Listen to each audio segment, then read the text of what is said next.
Si je me souviens bien, on se baladait tous les deux au bord du lac d'Annecy avec des auteurs chinois, souviens-toi. Et tu m'as dit, tiens, la rue de Lyon me propose de faire une bande dessinée, mais j'ai pas trop d'idées. Et là, je venais de lire un article du Progrès qui parlait de cette longue histoire de la bière à Lyon. Et je t'ai dit, bon sang, mais c'est bien sûr. Et j'ai frappé ma main dans l'autre main. Et je t'ai dit, allons-y. Et tu as bien voulu me faire confiance pour qu'on essaye de faire un projet ensemble. Qu'est-ce que tu as trouvé dans tes recherches? Qu'est-ce que raconte plus ou moins cette bande dessinée? Ça raconte l'histoire de la bière, puisqu'en fait, quand on s'y intéresse, cette histoire méconnue, elle traverse les temps, puisque ça commence en 1750. Ça, ce sera la case 1 de notre, ou presque de notre bande dessinée. Et on observe qu'il y a eu une longue tradition de la bière importée par des brasseurs allemands, que ça a traversé les siècles, qu'il y a eu une époque où Lyon produisait plus de bière que Strasbourg et était considérée comme une capitale de la bière. Et que tout ça s'est un peu dégringolé dans les années 70, en 1970, pour redémarrer il y a quelques années avec les microbrasseries qui aujourd'hui connaissent un foisonnement assez impressionnant et avec une culture de la bière qui est en train de se réinstaller mais qui avait donc une souche historique et du coup on a trouvé que ça faisait une histoire plutôt rigolote à raconter. On a rencontré des personnages assez intéressants pendant cette recherche documentaire éprouvante sur le monde de la bière. Grosse recherche documentaire, un investissement personnel assez intense. On s'en remet que difficilement, n'est-ce pas? Il y a eu une première rencontre qui était sympa, c'est celle de Jean-Pierre Mailloux, dont je savais qu'il était président du Lyon Cervoise Club, qui s'attachait à raconter cette histoire de la bière assez méconnue à Lyon, encore une fois.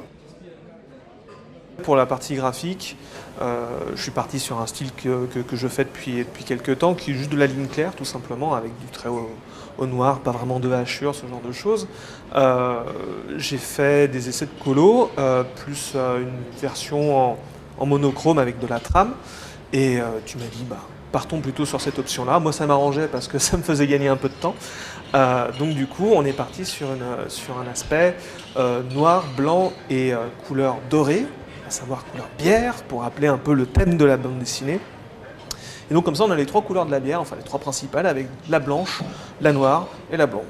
On a volontairement situé notre histoire qui débute par nous deux en train de boire une bière au café Dickeneck à la Croix-Rousse. Et puis ensuite, on a rencontré plein de gens et plein de lieux intéressants, notamment la brasserie Georges et Loïc Mailloux, son brasseur, qui nous a fait le parcours intégral de la brasserie sur place et comment ça marche. Donc ça donne encore plus de goût à la bière quand on la boit après.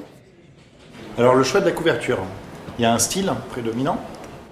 Oui, il y a un style prédominant dans la couverture qui est un peu plus travaillé, on va dire, que le reste de la bande dessinée, parce que j'ai voulu reproduire un peu le style art déco qu'on trouve à la brasserie Georges. On voit d'ailleurs au second plan de la couverture le lustre qui se trouve en plein milieu du plafond. C'était assez intéressant parce que c'est à la fois un travail un peu géométrique que j'aime bien, et en même temps il fallait un peu retoucher pour avoir une patine un petit peu sympa, pour pas que ça fasse uniquement un boulot vectoriel un petit peu classique. Et puis j'adore en fait le rendu de ces vieilles affiches art déco des années 30, années 40 dans ces eaux-là que j'aime beaucoup. Voilà. Et est-ce que tu penses qu'à la fin de cette histoire, on aura donné envie aux gens d'aller boire de la bière, lyonnaise évidemment? Alors, lyonnaise avant tout, parce que c'est un peu le principe de la bande dessinée, c'est de parler du local, dans un journal local en plus, donc du coup c'est très cohérent.